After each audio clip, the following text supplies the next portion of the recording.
Buen día. ¿Qué tal, profesor? Buenos días, todo bien, tranquilo. Buenos días, Roger. César Gabriel. Todo tranquilo, profesor, sin novedad. La escucho bien, Todo bien, hijo. claro. Muy bien, muy bien. Correcto, muy bien, César. Luis Alejandro, ¿cómo estamos, Luis? Luchito. Buenos días, bien. Buenos días. Hola, hijo, ¿cómo estás? Muy bien.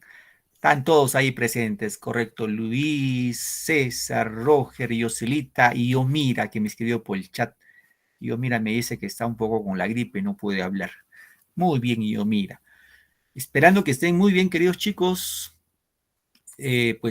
Parece que no hay mucha resistencia porque en algunas zonas de nuestro Perú hay situaciones climáticas un poco preocupantes por el tema básicamente de la lluvia, ¿no? De la inclemencia del tiempo, por el ciclón, bueno, que lo han denominado el ciclón Yaku, que está lloviendo sobre todo en la parte norte, centro y oriente del Perú, ¿no? Entonces, siempre estar prevenidos, queridos muchachos, chicas, ante cualquier eventualidad y por ahí es de saber que en algunos lugares no hay servicio de energía eléctrica y en otros no hay internet por esta situación, ¿no? Que estamos pasando. Siempre esa es la naturaleza de nuestro país, un país, Perú, pues un país de pues un relieve muy agreste, ¿no? Entonces estamos propensos a los huaicos, inundaciones, hasta aluviones, ¿no? Muy bien, queridos chicos, entonces vamos a empezar nuestra sesión del día de hoy. Hoy ya vamos a continuar con la secuencia de la clase pasada, que hemos estado viendo la anterior, lo que era la literatura incaica. ¿Sí?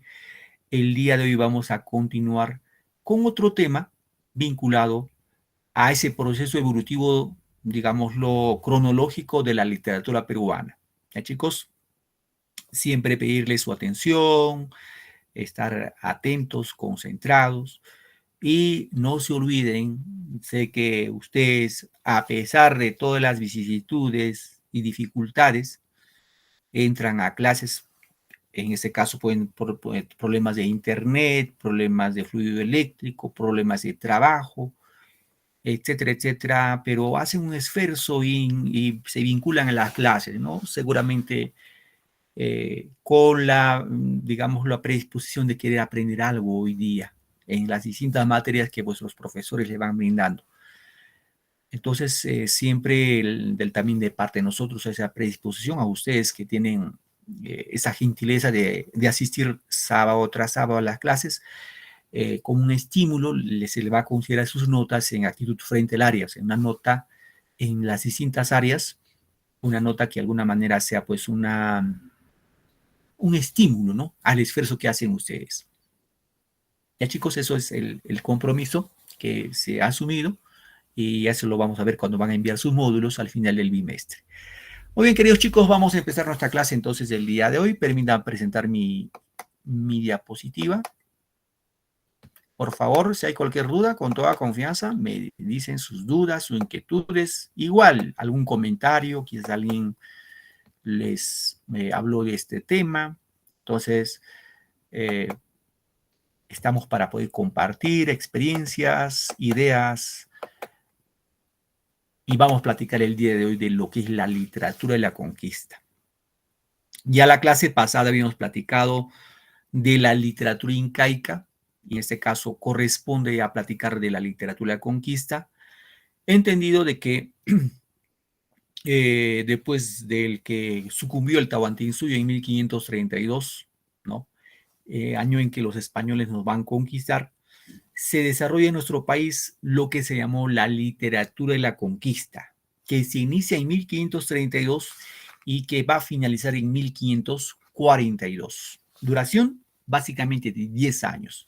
Es decir, en 10 años estos españoles pues nos subyugaron, nos dominaron, nos invadieron, nos conquistaron. Vamos, denominaciones. Bueno, ¿alguien quiere ingresar un ratito, chicos? Disculpen. ¿Alguien quiere entrar a clase?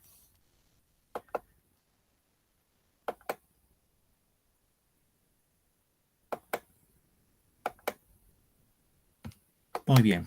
Entonces, continuamos. Decíamos entonces Desde 1532 a 1542 es el periodo en la que los españoles nos van a conquistar, ¿ya? Nos van a conquistar. Bien, entonces, en el aspecto, a ver, un ratito, chicos, voy a activar mi puntero, mi pluma, básicamente. En el contexto histórico, indicamos que esta literatura, ¿no?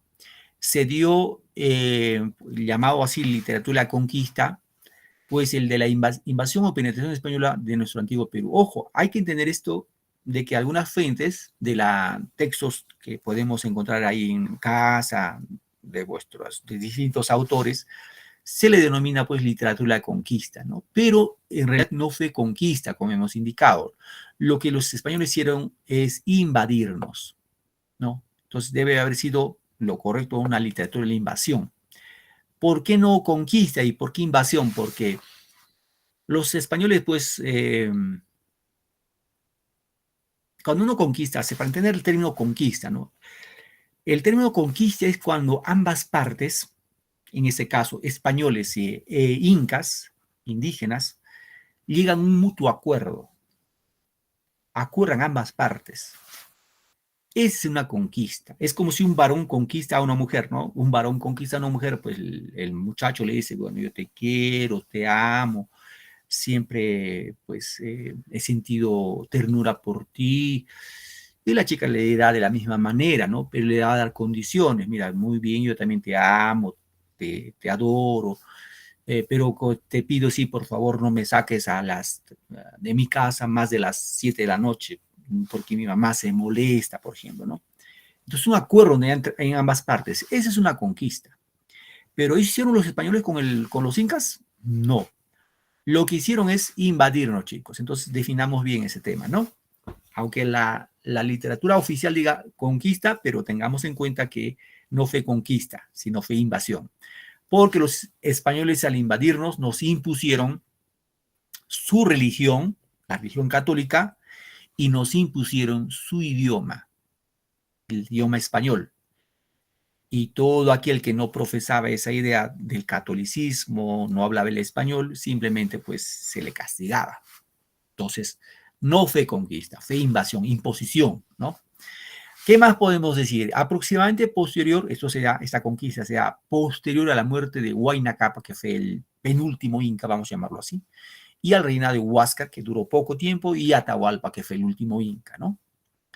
Estos invasores, o sea, estos españoles llegaron aquí, al Tahuantinsuyo, al incanato, con sed de riqueza. Ese era su objetivo. Ellos vinieron por oro y plata y no vinieron diciendo, bueno, vamos a llevar a los pobres indígenas que no creen en Dios, adoran otras deidades y nosotros vamos a implementarle la doctrina cristiana y que nosotros vamos a implementarle que hablen el español. No, ellos no vinieron por eso, ellos vinieron por sed de riqueza, por oro y plata, eso fue su fin, ¿no?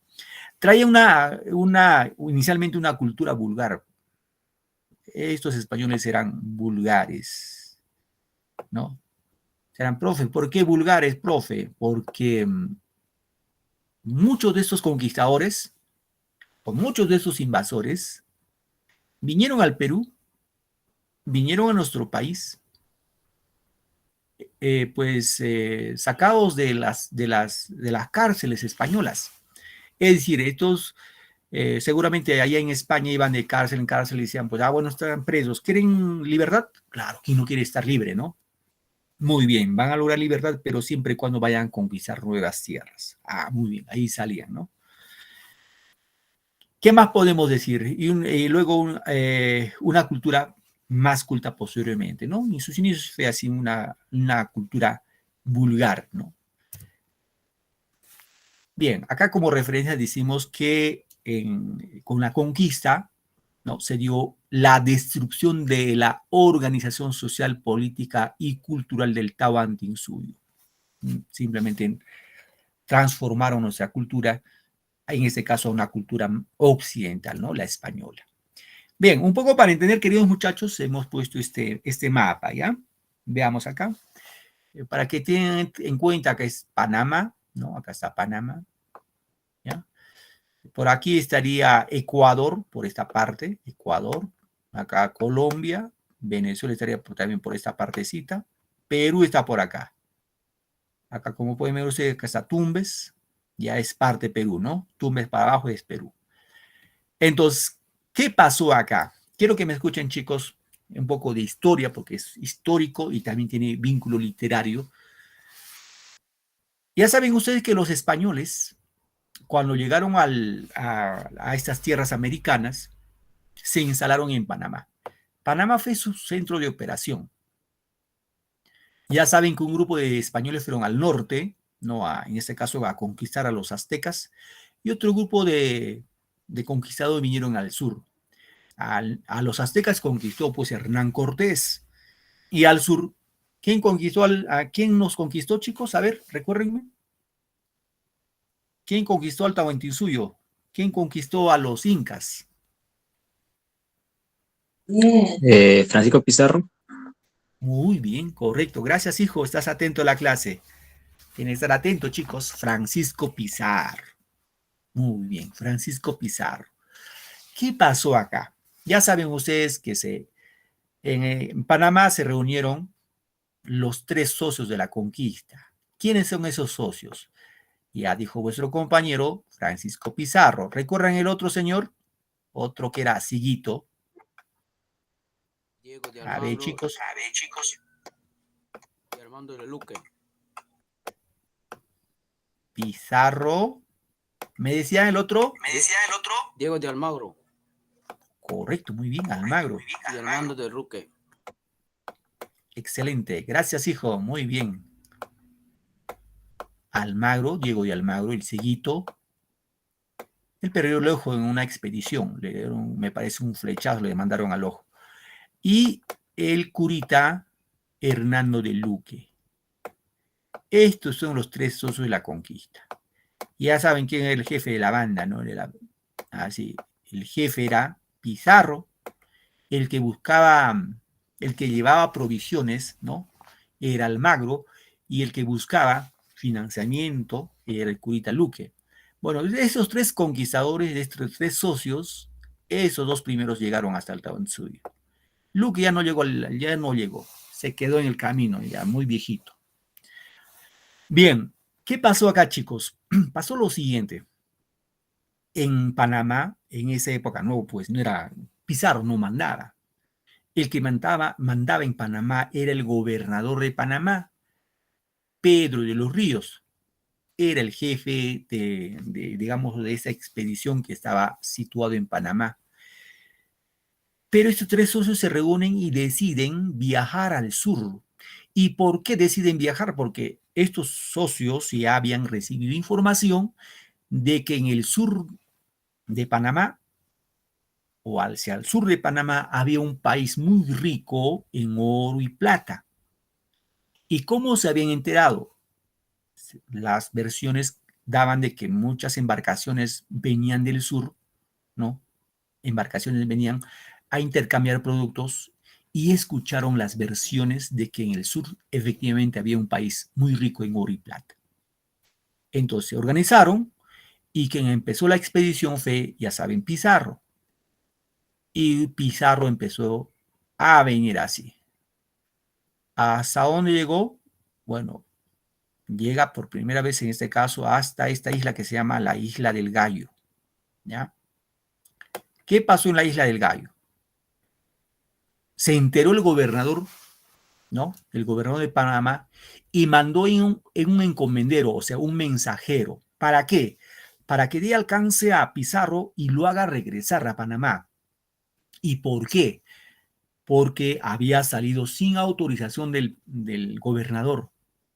Entonces, este encomendero, este comendador, este mensajero, fue tras Pizarro y lo dio alcance acá, en esta isla, en la Isla del Gallo. Pizarro más o menos iba seguramente con 180, 210 hombres en su barco, ¿no? Entonces, ¿qué pasó? Pasó de que pues el encomendero dijo, bueno, pues tengo la orden del gobernador que regresemos a Panamá. Entonces, ¿qué hizo Pizarro? Pizarro dice, sacó su espada, se puso frente a su tropa hizo una línea perpendicular así con su espada, o sea, una línea, y dijo a sus hombres, los que quieren ser ricos pasen. Y solo pasaron, incluido él, 13 soldados. Y por eso se llama esa isla que existe, que está al norte de Panamá, se llama las 13 Islas del Gallo. Los demás soldados regresaron con el comendador, regresaron a Panamá. Se regresaron. Bueno, Pizarro se quedó ahí por un tiempito a esperar más provisiones, que Almagro lo enviaba, y luego prosiguió su viaje hacia el sur, hacia el Tahuantinsuyo, hacia el Imperio Incaico. Pregunto ahora, chicos, ¿a qué parte del Perú creen que llegaron por primera vez los españoles? Voy a reiterar, ¿ya? ¿A qué parte del Perú llegaron los españoles por primera vez? A Lima. A Lima dicen, ¿qué dicen los demás? A ver, Tumbes. Tumbes dicen, ya. ¿Alguien más quiere participar? Por favor, participen, no tengan temor. Compañero dijo Tumbes, otro compañero dijo Lima. ¿Alguien más que por favor participe? Sus conocimientos previos. Cusco.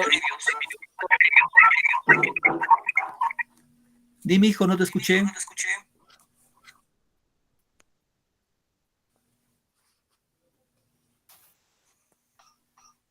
A ver, Al Cusco.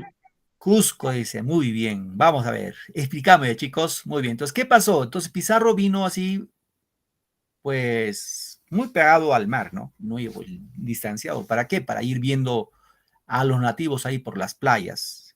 Iba avanzando, avanzando, avanzando, llegó a Tumbes, no desembarcó en Tumbes, es lo que dice la historia.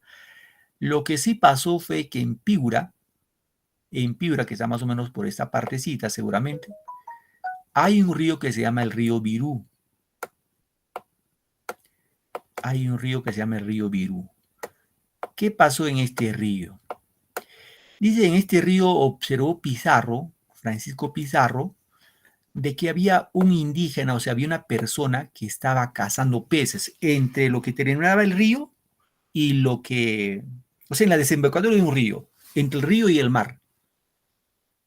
Había un inca que estaba cazando peces. Entonces Pizarro vio a ese indígena, a ese inca, y mandó a sus dos mejores nadadores para que zarparan, o sea, antes de él, ¿no? Para que zarparan a nado y lo capturen por atrás, por la retaguardia, como dice, a este inca, a este indígena. ¿Para qué? Para preguntarle dónde estaban. Entonces se dice que este inca estaba pues ahí muy afanado cazando sus peces y cuando lo cogieron por la espalda, simplemente este inca lo que hizo es levantar la cabeza y quedó pasmado, atónito por el barco que estaba delante de él. Nunca había visto un barco de esa magnitud.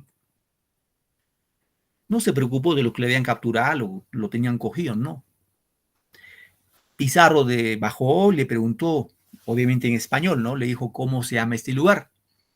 A lo que el inca, que no sabía español, le dijo, pues, en su lengua aborigen en este caso, le dijo, si tú me preguntas cómo me llamo, yo me llamo Berú.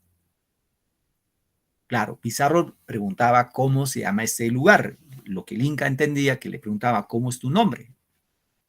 Entonces el inca dijo, yo me llamo Berú.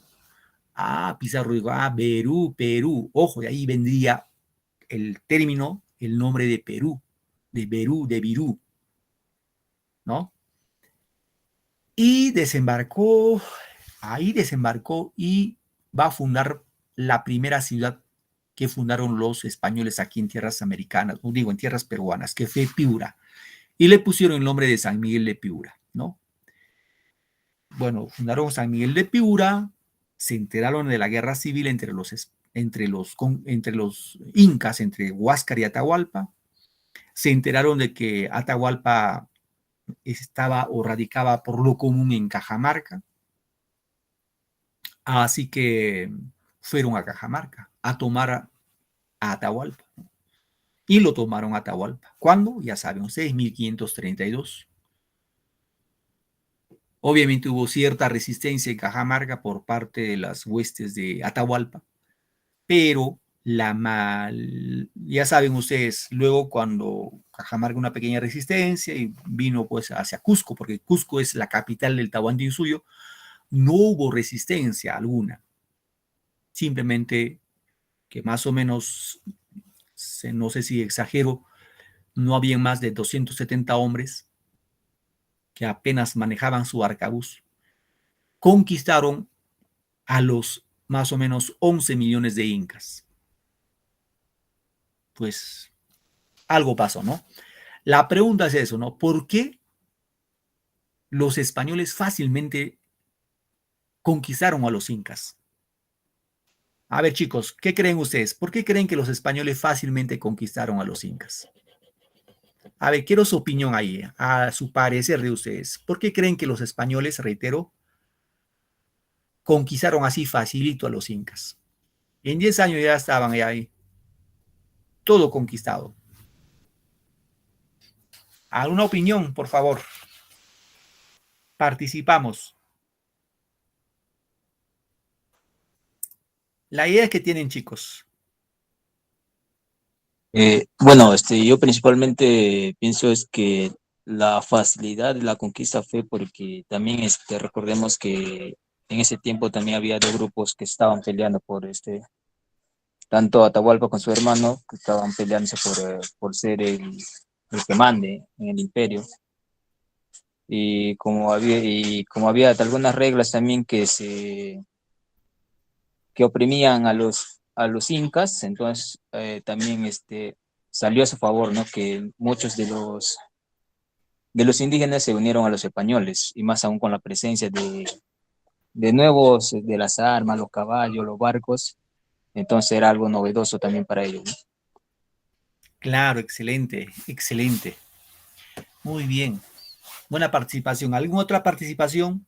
Muy apropiado la participación. Gracias, hijo. ¿Alguna otra opinión?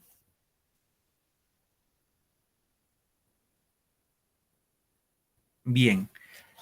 Lo que vuestro compañero vertió su opinión es real. Eso fue una de las causas. Es decir, un grupo de los incas estuvieron a favor de Huáscar y otro a favor de Atahualpa. Y como hubo guerra civil, hubo dos bandos, unos a favor y otros en contra. Obviamente, después de la guerra civil, cuando ya Atahualpa asume el mando, el Tahuantinsuyo estaba dividido en dos bloques. Es como ahora seguramente nuestra coyuntura actual, ¿no? Ahora pues hay a favor que están de Dina Boluarte, la presidenta, y otros en contra. Y los peruanos estamos divididos, ¿no? Estamos divididos. Eso es lo que pasó también en esa época. Claro, ahora nos enteramos rápido por las redes sociales. Ahora nos enteramos rápido. Claro, en esa época seguramente la difusión era más lenta, ¿no? Más lenta. Pero fue una de las causas. ¿Sí, chicos? Otra de las causas fue la siguiente. Como hubo esa guerra civil entre los hermanos, Huáscar y Atahualpa, hubo la versión antigua, antiquísima, el mito del dios Huiracocha. El mito del dios Huiracocha dice que el dios Huiracocha retornará entre las espumas del mar a gobernar nuevamente. Entonces, cuando hubo esa guerra civil entre Huáscar y Atahualpa, muchos incas pensaron de que Atahualpa era el dios Huiracocha. ¿Por qué? Porque Pizarro salió del mar, o sea, salió del mar con su barco, ¿no? Y Pizarro era distinto a los demás, hombre alto, con bigote blanco, hombres blancos. Entonces muchos de los incas pensaron de que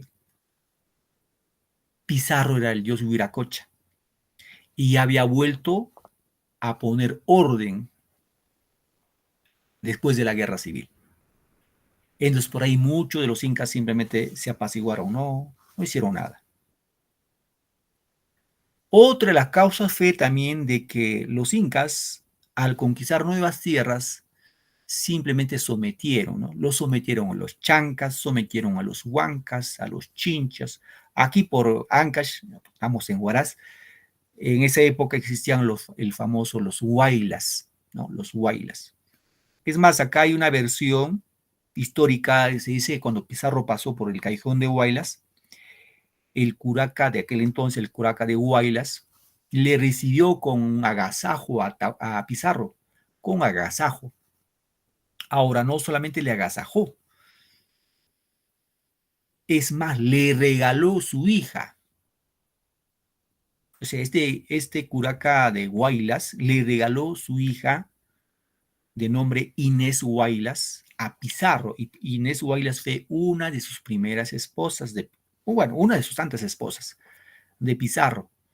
Bueno, Pizarro pues alegre, feliz, contento que le regalen pues a una mujer. Ahora, no solamente le regaló a su hija, lo mandó hombres y le mandó provisiones, se le mandó soldados a favor de Pizarro y le mandó pues alimentos, provisiones. Y así avanzó hacia el sur.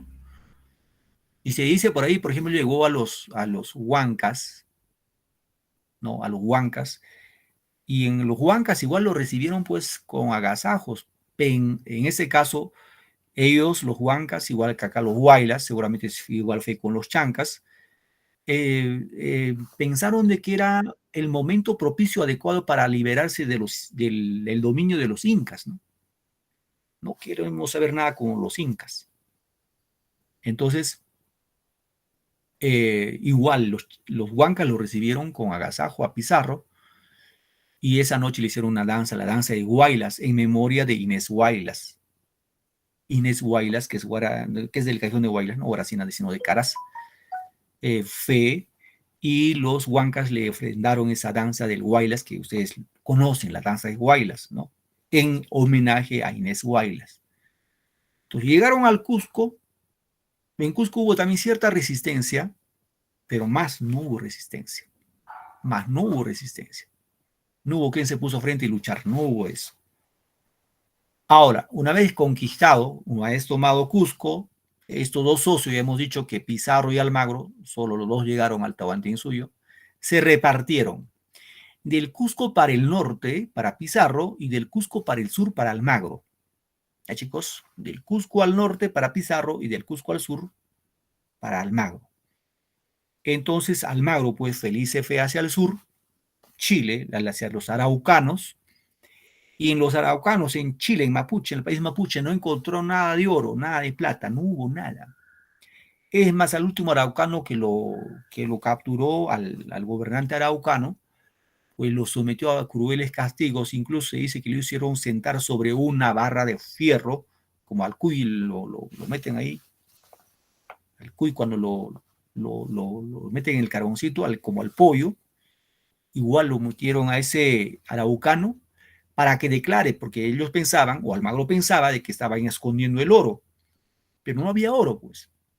Entonces, ¿qué hizo? Almagro regresó al Cusco a buscar a su compadre Pizarro y le dijo, pues, Pizarro, vamos a repartirnos nuevamente, por lo que en el sur no hay nada de oro, el oro está hacia el norte.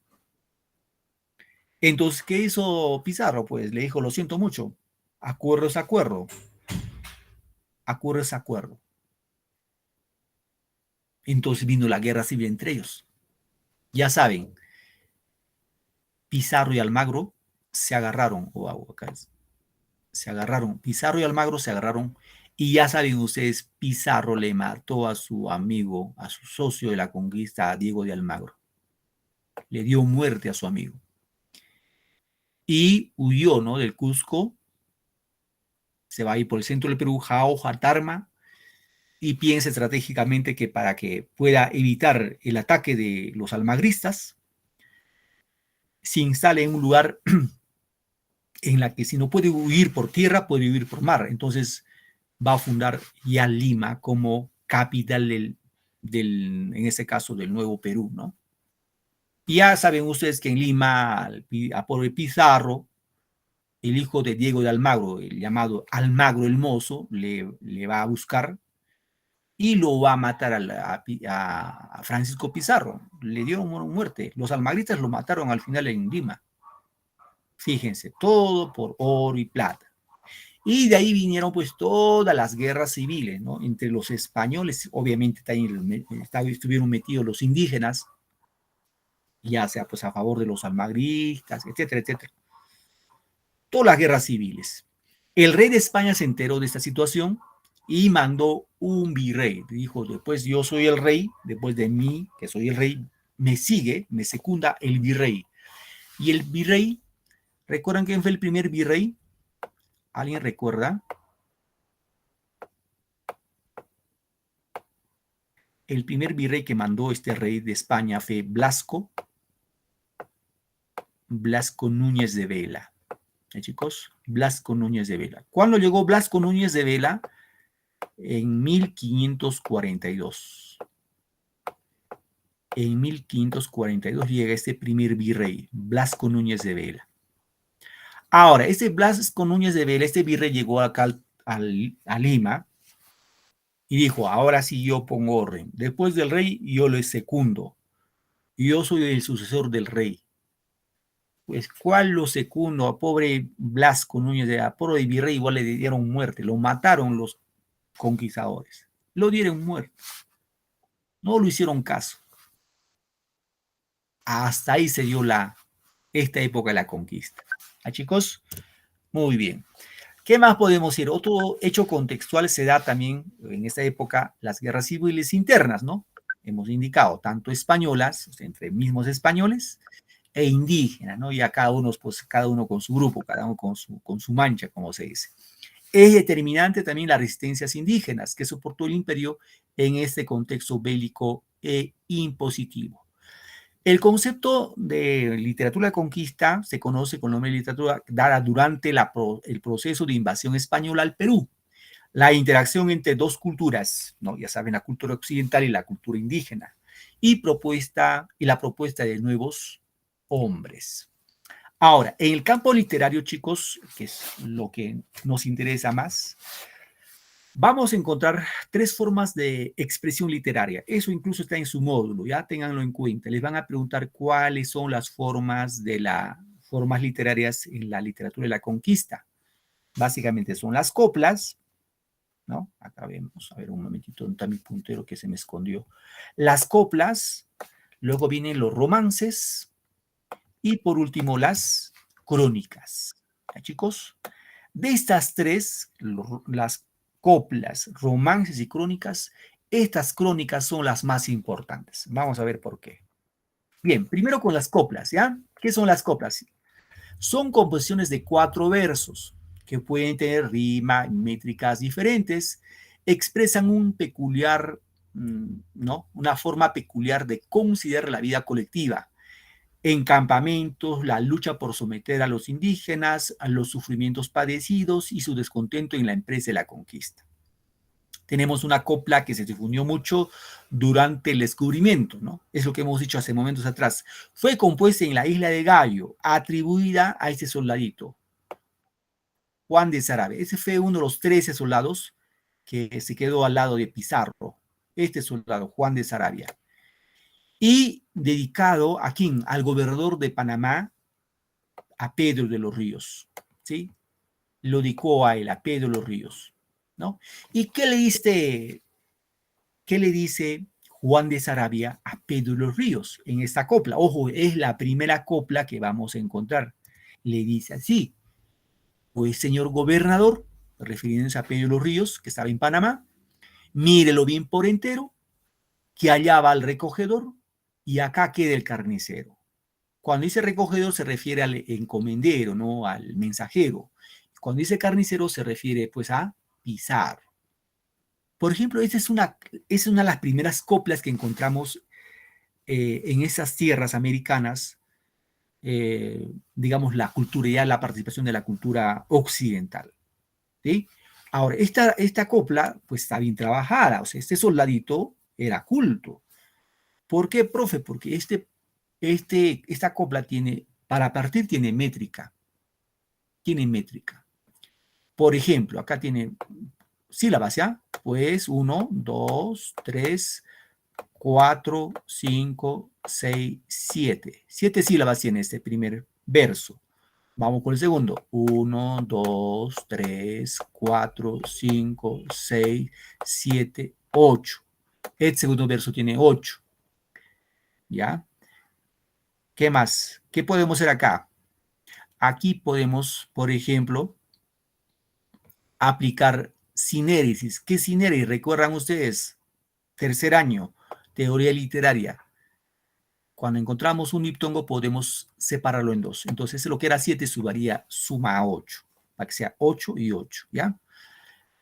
Acá veamos, 1, 2, 3, 4, 5, 6, 7, 8, 9. Acá hay 9. Aquí lo que queda es aplicar sinalefa. Profe, ¿qué es sinalefa? Cuando una palabra termina en vocal y otra empieza en vocal, juntamos una sola. De lo que son 9 baja a 8. Vamos con el último. 1, 2, 3, 4, 5, 6, 7, 8, 9, 10. Acá está 10.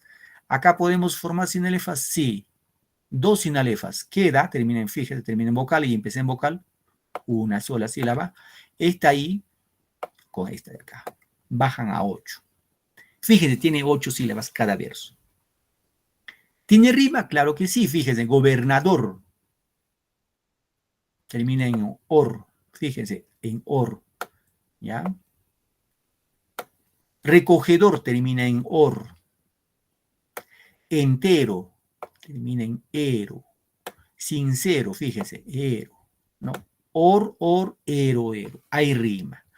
Un momentito, chicos, alguien se acordó que hay clases. Por favor, un momentito de su dispensa. Otras veces puede haber temas imprevistos. Muy bien, entonces continuamos. Entonces, en esa copla, por ejemplo, este soldadito, pues era un soldado muy culto. Era culto, entonces, por ese lado, pues, no hay nada que discutir, ¿no? No hay nada que discutir. Muy bien, continuamos entonces, chicos. Eso es con las coplas. Vamos a ver con los romances, ¿sí? ¿Y qué son los romances? Básicamente son composiciones lírico-narrativos que surgieron en el siglo XIII, esto en España, ¿no? Inspirado en los cantares de gesta, sus versos son octasílabos, ¿no? El descubrimiento, la conquista y las expediciones inspiraron muchos romances de carácter popular.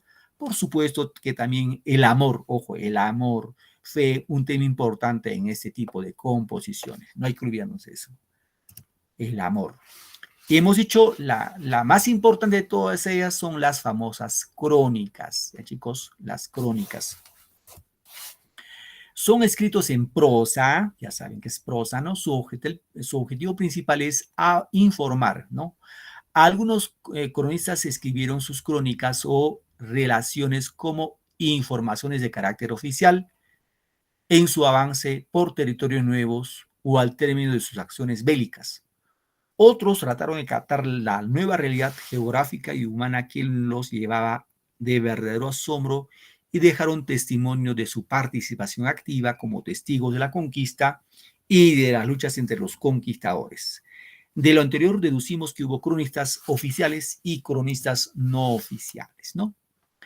Una crónica, para entender en síntesis, es una obra literaria consistente en la recopilación de hechos.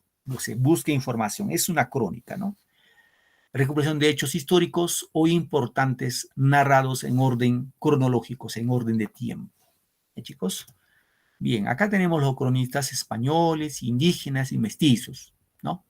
Entre los españoles tenemos a Pedro Cieza de León, que es uno de los más importantes, ¿no? Con su obra Señorío de los Incas, Crónica de las Guerras Civiles. Bueno, ahí tenemos a Juan de Tanzos, Miguel Cabello Balboa, Pedro Sarmiento Gamixia o Gamboa, es lo mismo, Martín de Morúa, Bernabé Cobo.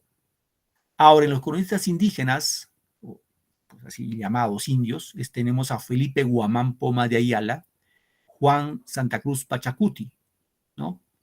Ahora, hay que entender que serán profe, pero hay algo raro. Si estos son cronistas indígenas, son incas, Los incas ya ponían el nombre de Felipe, ponían el nombre de Juan. A ver, chicos, ¿qué piensan ustedes?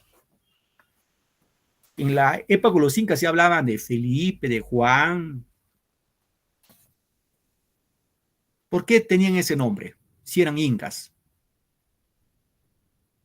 A ver, ayúdenme, chicos. ¿Por qué creen que tienen esos nombres?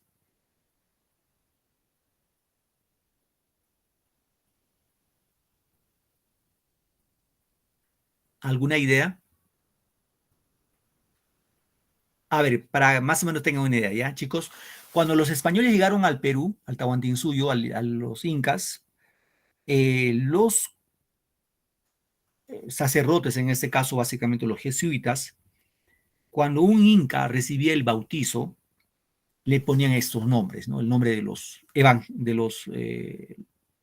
digamos así, de los apóstoles de la Biblia, ¿no? Por ejemplo, Atahualpa le pusieron el nombre de Juan Santos Atahualpa. Le cambiaron ya su primer nombre, ¿no? Juan Santos Atahualpa, que recibió el bautizo. Entonces, es de suponer que estos señores, Felipe Guamán Poma de Ayala y Juan de Santa Cruz Pachacuti, recibieron el bautizo y los pusieron los nombres ya de los, en este caso, apóstoles de Jesús, ¿no? Esa es la explicación, chicos. ¿Qué más? Tenemos acá los mestizos, al padre Blas Valera, Inca García de la Vega, que es la más importante, con su obra Comentarios Reales del Inca. Cristóbal de Molina, ¿no? Ahora, de estos cronistas que estamos viendo, queridos alumnos, no hay que perder de vista a este señor. Este es el más importante de todos. Inca Garcilaso de la Vega. Chicos, con su obra Los Comentarios Reales del Inca. Felipe Guamán Poma de Ayala también es importante. Esta imagen que hemos visto acá, por ejemplo, este es de Felipe Guamán Poma de Ayala.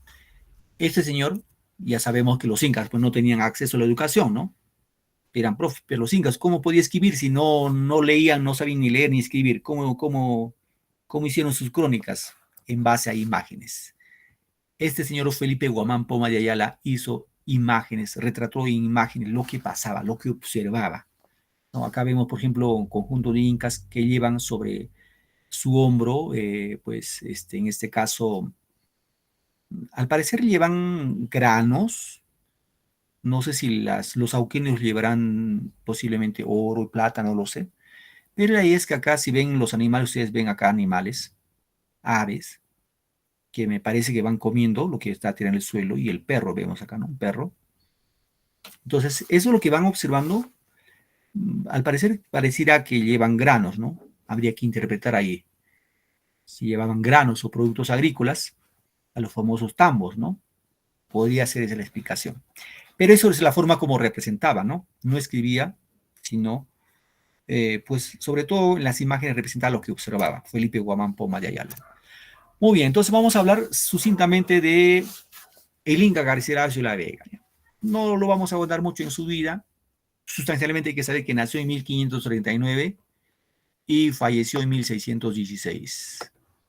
Ya saben que es Inca Garcilaso de la Vega, su madre fue una ñusta inca, Isabel Chimpuoclio, ¿no? Serán profe, ¿quién es Isabel Chimpuoclio? Es sobrina de Huayna Cápac. O sea, Isabel Chimpuoclio fue de la nobleza incaica, fe de la nobleza incaica, no fe del pueblo, ¿no? Y de un conquistador español, Sebastián Garcilaso de la Vega, ¿no?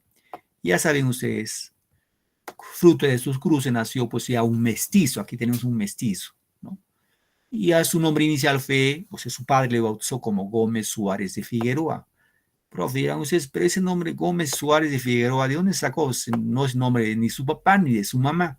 Es el nombre de su abuelo, en este caso de su tatarabuelo de Inca Garcilaso de la Vega, ¿no?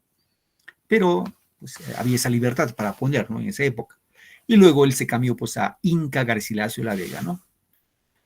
Representa el primer peruano, pues mezcla de ambos mundos, ¿no? No solamente raciales, o sea, en tema racial, sino también culturalmente, ¿no? Vivió más o menos a los 20 años en Cusco, y en esos 20 años, obviamente, como era la nobleza, su padre un capitán, este muchacho Inca Garcilaso recibió educación, no solamente española, o sea, el español, sino también recibió educación incaica. sobre todo con dos incas, ¿no? Chaucarrimachi y Juan Pechuta, que son incas, generales incas. Ellos le informaron todo a Inca Garcilaso de la Vega de cómo fue el Tahuantinsuyo antes de la llegada de los españoles, ¿sí? Eso hay que tener en cuenta, chicos. Luego se fue a se fue a España a los 20 años y ya nunca más regresó. Se quedó ahí en España viviendo. Serán profe, ¿por qué se fue a España?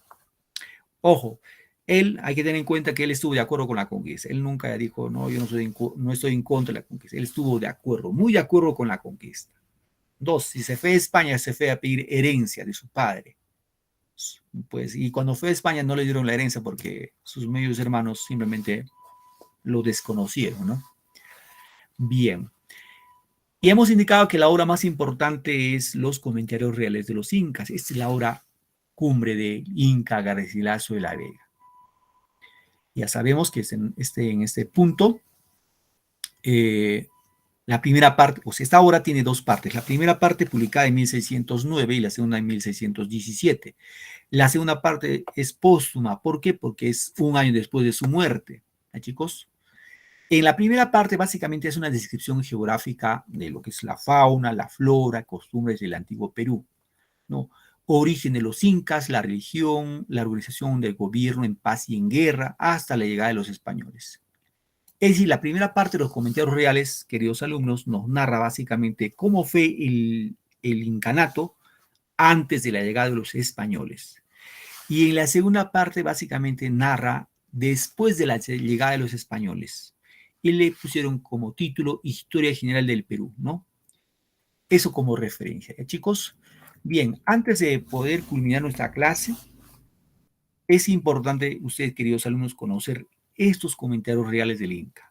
Yo, al menos, les sugiero, pues motivo que lean esos comentarios. Por ejemplo, a ver, muchachos, les pregunto, ¿ustedes creen que los incas, a ver, en otros términos, a su modo de ver, ¿cómo creen que las mujeres incas daban a luz? Vuelvo a reiterar, ¿cómo creen que las mujeres incas daban a luz en esa época? ¿Creen que habían enfermeras? ¿O iban, dónde daban luz las mujeres incas? ¿Alguno de ustedes tiene idea? A ver, chicos. ¿Alguna participación? ¿Habían así como ahora que tenemos centros de salud? A ver, hijos. Casas daban sus predios, profesor. En sus casas. Muy bien. ¿Otra participación? Solas en sus casas, ¿no?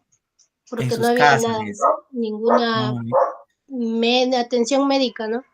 Ajá, ya, gracias. ¿Alguna otra participación, chicos? ¿Cómo creen ustedes?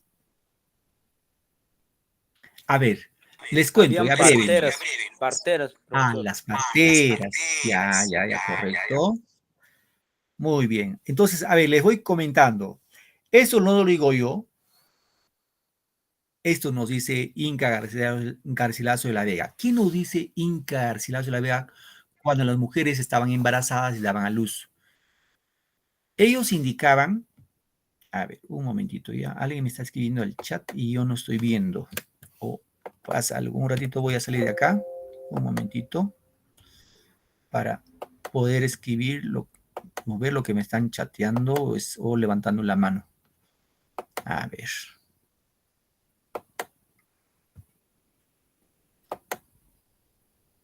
Bien, les decía, en este caso la historia nos dice que, en este caso Inca Garcilaso de la Vega nos dice que las mujeres daban a luz de esta manera. Cuando la mujer ya tenía dolores de parto, no se quedaba en su casa, tampoco se iba a un centro de salud, se iba sola, ojo, eso hay que entenderlo bien, sola, al frente de un río, se iba al borde de un río, llevando para ello pañales y cuchillos en ese caso de hueso, ¿no? Y daba luz en la fuente del río. Obviamente sin asistencia ni de su esposo ni de un familiar, sola. Ahora, luego dice, le bañaba con agua fría. Ojo, con agua fría, menos dice su uma. ¿Qué es uma? Su cabeza. O sea, no lo mojaba su cabeza, de ahí lo bañaba con agua fría, lo envolvía con pañales y regresaba cargado a su casa. Vamos a estar aplastando, pero vamos a estar... Ese también era duro, ya por el tiempo el uso se ha puesto suave, porque estaba duro cuando lo cambiaron.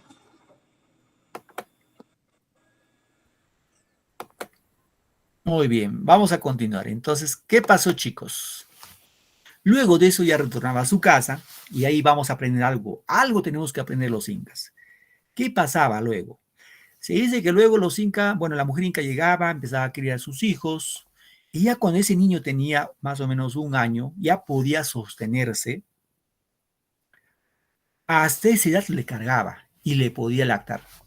Pero una vez que el niño ya podía sostenerse, a duras penas, la madre no lo cargaba.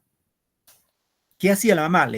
Se ponía una banca y sobre esa banca se sentaba y el niño, esa criatura de 1 año más o menos y sus meses, tenía que lactar parado. Reitero, tenía que lactar parado. ¿Para qué? Para enseñarlo que el tema de comer, o sea, para comer hay que sufrir. O sea, ese niño pues de 1 añito ahí está parado y tiene agarradito de su tetita de su mamá, lactar, se cae, se inclina, se cansa, pues lo suficiente, tiene que lactar lo suficiente, ¿no? ¿Por qué? Ahí nos dio una lección los incas, porque ahora se ve, ustedes lo pueden ver eso pues a diario seguramente, también yo lo veo, hay personas, hay madres de familia que crían a sus hijos 2 años, 3 años, y a tremendos grandulones y lo tienen ahí muy cargaditos, y el niño pues lactando ahí feliz, aunque ya la mamá no tiene leche, pero igual le sigue lactando. Y le estamos educando mal al niño, a la pereza, ¿no? A la pereza. Eso es lo que nos enseñaron los incas, desde su formación, desde ser criatura, ¿no? Entonces, eso, por ejemplo, nos explica Inca Garcilaso de la Vega de cómo las mujeres criaban a sus hijos, cómo daban a luz, ¿no? Entonces yo, por ejemplo, les sugiero que pues lean esos comentarios y vamos a encontrar cosas interesantes, muy interesantes. Aquí en esos comentarios están todas las leyendas, los mitos que conocemos, que hemos estudiado en la primaria, en parte de la secundaria, ¿no? Ahí está todo. Lo que les conté, en este caso al inicio, por ejemplo, de la derivación del nombre de Perú, también encontramos aquí, es la fuente de Inca Garcilaso de la Vega. Es decir, queremos conocer algo de nuestro Perú antiguo, la mejor fuente seguramente es Inca Garcilaso de la Vega, porque él recibió información incaica, conoció también en parte a los incas, ¿no? Es la única fuente. Ya ahora, pues si yo estudio de los incas ahora, pues no tengo información, no tengo fuente. ¿Qué fuente me baso? No tengo ninguna fuente. Sí, chicos, eso como referencia. ¿Alguna pregunta, queridos alumnos?